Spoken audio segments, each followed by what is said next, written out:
구약 1287면 요나 2장 7절 화면으로도 보이니까요. 우리 다 같이 읽어봅니다.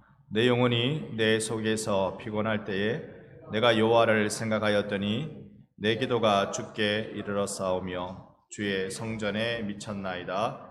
아멘. 오늘도 주께서 주님 만나는 자리에 나온 여러분을 만나주시기를 축복합니다. 우리 이번 주일 말씀은 요나 말씀을 같이 묵상하려고 합니다. 사실 새벽기도 지난 월화수목 동안 계속 이 요나 말씀을 한 장씩 4장까지 다 함께 꼬박꼬박 우리가 다 새벽마다 읽었습니다. 그러면서 이 금요 기도회도 또 요나 말씀을 붙드는데요. 그러면서 우리가 함께 은혜를 누리고자 하는 마음이 있습니다. 오늘은 1장, 2장을 조금 여러분과 함께 요약하고요. 이번 주일에는 3장과 4장을 좀 요약해서 말씀을 나누고 싶습니다. 요나 그러면 우리가 잘 알고 있는 것은 하나님의 말씀에 불순종하여서 떠난 선지자. 그렇게 얘기하면 우리 모두 다가 비슷한 경험들을 다 가지고 있습니다. 굴곡진 인생을 살아가는 이유가 보통 둘 중에 하나입니다. 둘 중에 하나. 하나는 하나님이 나를 연단하시기 위해서 그렇게 하는 거고, 하나는 하나님으로부터 받는 벌일 경우가 있습니다. 그래서 시련에 대한 해석은 주로 둘 중에 하나일 거라고 우리가 그렇게들 많이 해석을 합니다. 여러분에게 찾아왔던 시련은, 그리고 지금 찾아오고 있는 시련은 어떤 이유를 가지고 있는지 한번 생각해 보십시다. 우리가 1장에 소개하고 있는 요나에 대한 말씀을 우리가 기억하면 요나는 선지자로 부름받은 사람입니다. 이스라엘의 선지자였습니다. 그런데 그가 보냄받은 곳은 이스라엘이 아니라 저기 니느웨라는 곳으로 부름받았습니다. 이스라엘이라는 땅이 여기에 있으면요, 이 사우디아라비아 이쪽 방향으로 가는 게 니느웨 쪽입니다. 그러니까 이 이스라엘에게 입장에서는 동쪽으로 가야 됩니다. 그런데 요나가 어디로 가죠? 배를 타고 어디로 가죠?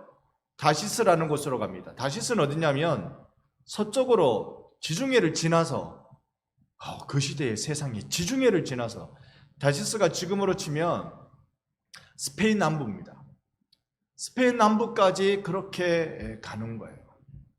어느 정도입니까? 나 더 이상 나는 주님의 음성을 안 들을래요, 이겁니다. 난 더 이상 주님의 말씀을 안 듣고 살고 싶어요.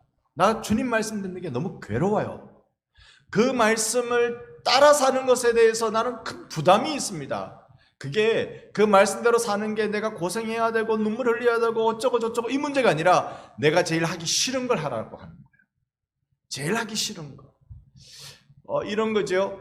이 요나 입장에서는요, 니느웨로 가라고 하나님이 말씀하시는 것은, 그것은 우리 민족을 괴롭히는 저 이방 민족을 향해서 복음 전하라는 것과 같은 거예요.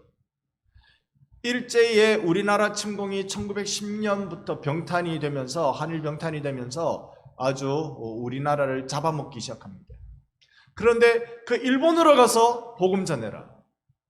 아니, 우리나라를 잡아먹기 시작하면 그 나라는 하나님의 벌을 받아 저주를 받아 망해버려야 될 곳이잖아요. 그러니까 우리가 지금 힘이 없이 자꾸 얻어 터지기만 하니까 우리가 믿을 구석이라고는, 믿을 언덕이라고는 하나님밖에 없는데, 하나님이 저 나라를 심판해 주셔야 되는데, 아니 그 나라에 가서 말씀을 전해라고요? 선지자는 알아요. 하나님의 말씀을 전하면 역사가 일어난다, 이걸 알아요. 그러니까 하나님이 저 나라에 역사하지 않으시도록 그렇게 하기 위해서 자기는 다시스로 도망갑니다. 내가 제일 하기 싫은 것을 하나님이 하라 하시는 거예요. 하나님이 여러분에게 도전하시는 것은 어떤 것이 있습니까? 어떤 것이 있습니까? 여러 가지 율법들이 있죠. 구약에 여러 가지 율법들, 신약에도 여러 가지 계명들이 있습니다. 그런데 예수님이 딱 요약해 주셨어요. 구약에 하나님이 모세를 통해 요약하신 건 10계명이고, 신약에 하나님이 예수님을 통해서 요약해 주신 게 사랑의 계명이지요. 하나님을 사랑하되 목숨 걸고 사랑하고, 이웃을 사랑하되 마치 자기 자신을 사랑하는 것처럼 사랑하라고 우리에게 말씀하셨습니다. 이걸 하는 게 어려워요. 차라리 하나님 나에게 주일을 성수하라고 하십시오. 차라리 하나님 나에게 11조 하라 하십시오. 차라리 하나님 나에게 전도하라고 하십시오. 그런 건 내가 다 하겠습니다. 그런데 내 이웃을 사랑하라고요? 그건 하나님 너무 어려운데요. 나 그 사람은 사랑하기 싫은데요. 그 사람 때문에 내 인생이 이렇게 돼버렸는데요. 나 그건 너무 싫은데요. 요나와 어쩌면 우리가 이렇게 많이 닮아 있을 수 있습니다. 뭔가 행동하라, 그걸 하겠어요. 뭔가 일을 하라, 그건 하겠어요. 그런데 내 마음에 하기 싫은 그런 감정들이 굉장히 소진되어야 되는 그런 것들에 대해서는 우리가 참 하기 싫거든요. 요나가 딱 그랬어요. 그래서 배 타고 도망갑니다. 배 타고 도망가고 다시스로 가려고 도망가는데 하나님이 그런 요나를 그냥 두실까요? 배를 타고 가니까 풍랑이 일게 만들잖아요. 풍랑이 일게 만드니까 이 뱃사람들이 어떻게 해서든지 이걸 한번 이겨보려고 막 용을 쓰고 부단히 애를 씁니다. 그런데 보니까 배 한켠에서 이 풍랑이 있는데 누가 잠자고 있어요. 잠자고 있는 그를 뱃사람 선장이 깨우면서 당신은 당신이 섬기는 하나님께 기도하라고 그러라고. 아마 이 선장이 조금 용한 거 아닌가? 딱 보니까 이 사람이 기도하면 될 것 같거든. 그랬던 것 같아요. 기도하라고. 그런데 기도 안 하거든요. 기도 안 하면서 이 선장이 그 다음에 이 풍랑이 있는 건 누구 때문인지 한번 알아보자. 누구 때문인지 알아보자 그러면서 제비 뽑기를 합니다. 제비 뽑기를 해서 제비가 뽑히는 자는 그 사람 때문에, 그 사람 죄 때문에, 그 사람이 존재하는 이유 때문에 이 풍랑이 일어났다고 결정하는 거예요. 누가 뽑혔을까요? 요나가 뽑혔습니다. 그 제비를 받아들고 선장이 얼굴이 사색이 되어서 당신 누구요? 당신이 누구길래 이렇게 바다가 흉흉해지는 것이요? 이때 요나가 말해요. 나는 하늘의 하나님을 섬기는 선지자입니다. 이 하늘의 하나님이라는 표현은 세상 모든 우상을 섬기는 자들이 그들의 신을 부를 때도 주로 이 용어를 씁니다. 하늘의 하나님. 그런데 여기서 요나가 쓸 때는 너희들이 신이라고 여기는 모든 것들보다 더 높으신 가장 위대하신 하늘의 하나님, 온 땅을 창조하신 하나님을 섬기는 선지자다라고 얘기해요. 깜짝 놀랍니다. 그런 당신이 왜 여기 있어? 내가 하나님의 낯을 피하여 도망와서 여기까지 왔어. 이 풍랑을 잠잠케 하려면 나를 저 바다에 던져 넣으시오. 요나가 지가 무슨 심청인 줄 아나? 나를 여기에 집어 던지시오. 뱃사람들이 그 말을 듣고 아유 그래도 어떻게 산 사람을 막 이겨내려고 노력합니다. 그래도 안 돼요. 그래서 하나님, 이 사람 때문에 이런 하나님의 진노, 하나님의 분노가 여기 이렇게 바다의 파도로 나타난다면 이 사람을 바다에 던져 넣겠습니다. 우리에게 죄를 돌리지 마십시오 하고 요나를 집어 던져요. 세상에, 요나가 심청이는 맞는가 보다. 집어넣으니까 바다가 잔잔해져요. 자, 여기서 1장에서 저는 이런 생각을 해봅니다. 1장에서는요, 요나가 자신의 삶에서 지금 뭐하고 있느냐 하면 하나님을 피해 도망가고 있어요. 그런데 놀라운 건 하나님을 피해 도망가는 그 걸음마저도 하나님이 사용하시더라라는 것입니다.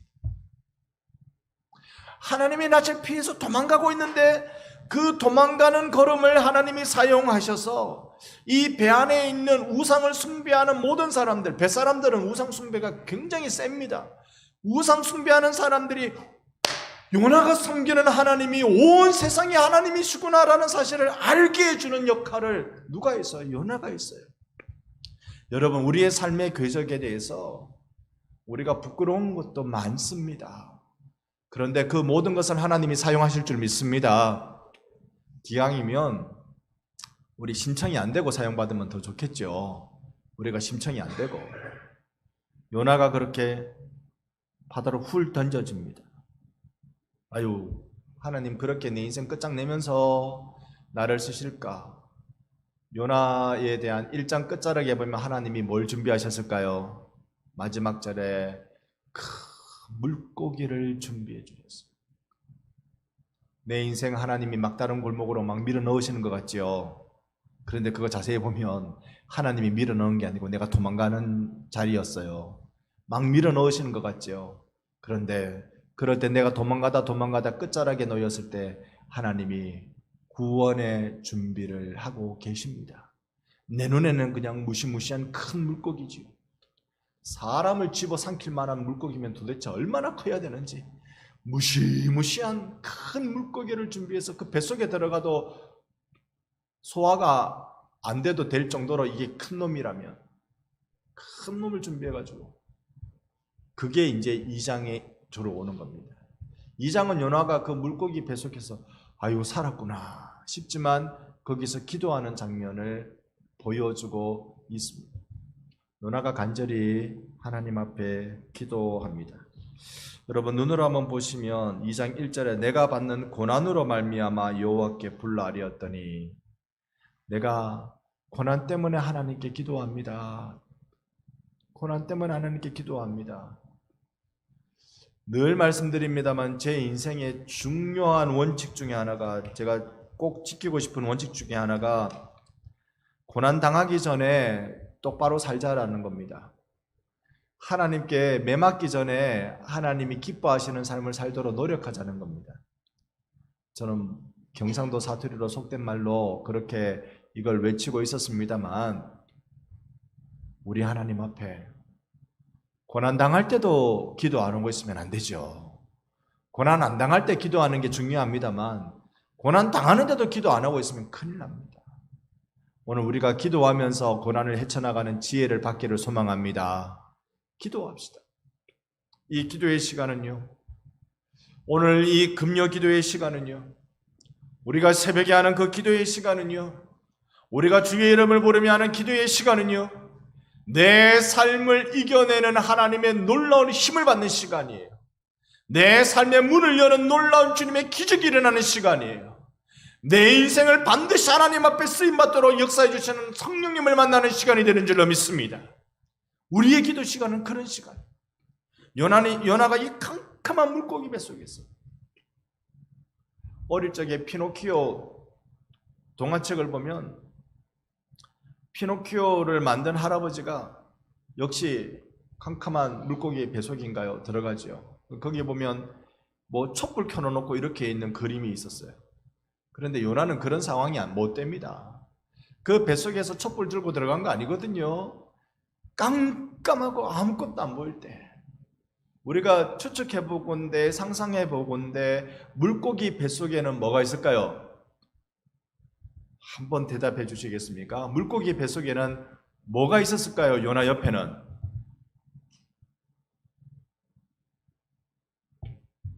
심장 이런 거 하지 마시고 그건 요나가 들어가 있는 건 소화기관이니까 그런 건 보일 리가 없고 뭐 내장 이런 거 보일 리가 없습니다. 뭐가 있을까요? 물고기가 먹은 거시기들,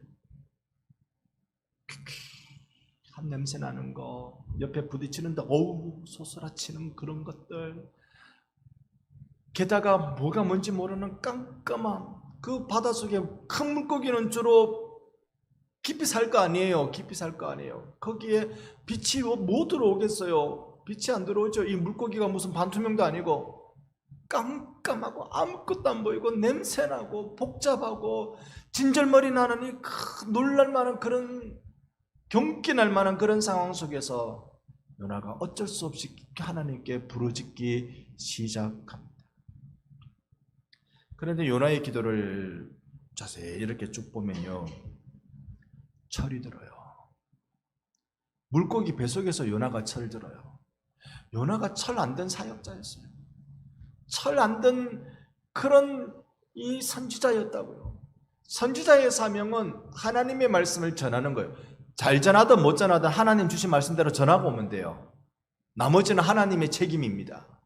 선지자는요, 하나님이 주신 말씀을 능수능란하게 전하든지 아니면 무슨 자기 고향 생 사투리로 전하든지 간에 전하고 오면 되는 거예요. 전하고 오면 되는 거예요. 나머지는 하나님의 역사고 하나님의 책임이에요. 전하고 오면 되는 거예요. 그거 하기 싫어서 도망 다녔잖아요. 철이 없죠. 요나는 철이 안 들었습니다. 그런 요나가 이 물고기 뱃속에서 철들어요. 여러분, 내 인생이 왜 고난이라는 것이 필요할까요? 고난 없는 인생은 아무도 없습니다. 제가 고난 당하기 전에 하나님께 잘하자라는 인생의 원칙을 가지고 있습니다만, 그렇다고 고난이 없겠습니까? 고난이 누구에게도 다 있습니다. 고난은 왜 필요하죠? 그때 하나님을 찾거든요. 우리 마지막에 불렀던 그 찬양처럼 해가 질 때, 빈손으로 걸을 때, 그때 내 하나님 찾을 때고, 그때 내 하나님이 역사하실 때예요. 우리가 고난 때문에 하나님 앞에 기도하고 울고 매달리고, 그때의 기도는 기도의 농도가 다릅니다.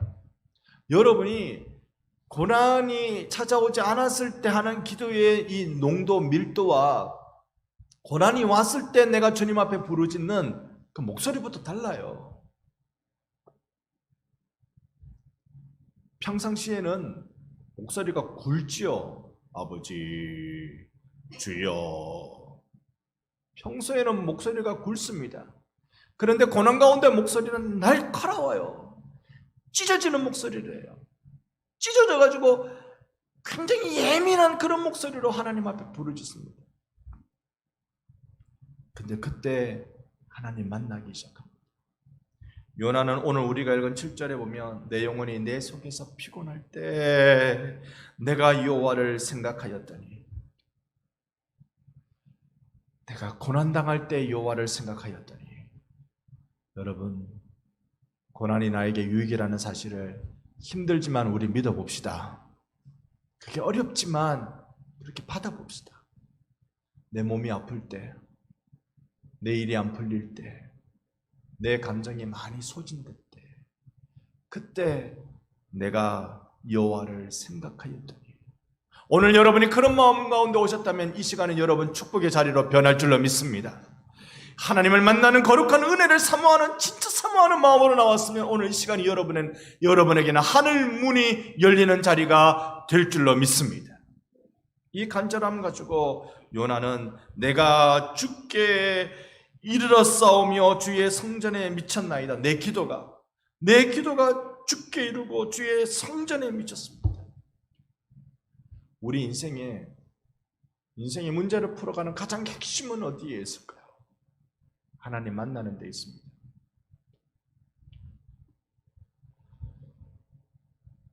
제 친구 아버님이 돌아가셨다는 말씀을 드렸습니다. 연세가 좀 있으세요. 89세의 나이로 돌아가셨어요.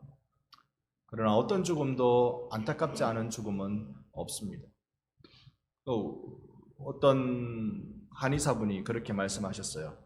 장례식에 가보면 남자 나이는 다 80대고 여자 나이는 다 90대다. 장수하시는 분들은 다 그렇게 된다. 그걸 생각해 보면 여러분 몇 년 남으셨더래요? 여러분은 몇 년 남으셨더래요?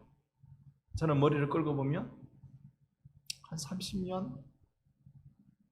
30년 남았구나. 30년 세월은요, 제가 98년도에 결혼했으니까 그거와 비교가 안 되겠구나. 제가 대학을 92년도에 들어갔으니까 대학 들어가고 지금이 딱 30년 지났습니다. 아이고, 그 엊그제 대학 들어간 것 같은데 세월이 금방 가버리겠네요. 금방 예수님 만날 날이 다가오겠네요. 이 세월 동안 우리가 무엇을 가지고 과연 천국에 들어갈 것인가? 우리는 천국에 가져갈 수 없는 것들로 무한히도 분주하고 무한히도 가슴 아파하고 무한히도 힘겨워하는 삶을 살다가 갑니다. 대다수의 사람이 99.99%의 사람들이 천국에 가져갈 수 없는 것들로 인하여서 굉장히 스트레스를 받아가며 힘겹게 살아갑니다. 지혜로운 사람은 그래도 다르겠죠. 내가 천국에 가져갈 걸 가지고 고민하겠죠. 하나님 앞에 가져갈 수 있는 그걸 가지고 노력하겠죠. 그게 무엇일까요? 여러 가지 이야기들을 다 할 수 있습니다만 분명한 것은 하나님 만나는 일, 순간순간 하나님과 접속되는 일. 저는 여러분의 인생이 세상이 아니라 주님과 접속되는 은혜가 있기를 축복합니다. 주님과 접속되는 그 일로 말미암아서 내 삶이 남은 생에만이라도 차곡차곡 채워지기를 원합니다.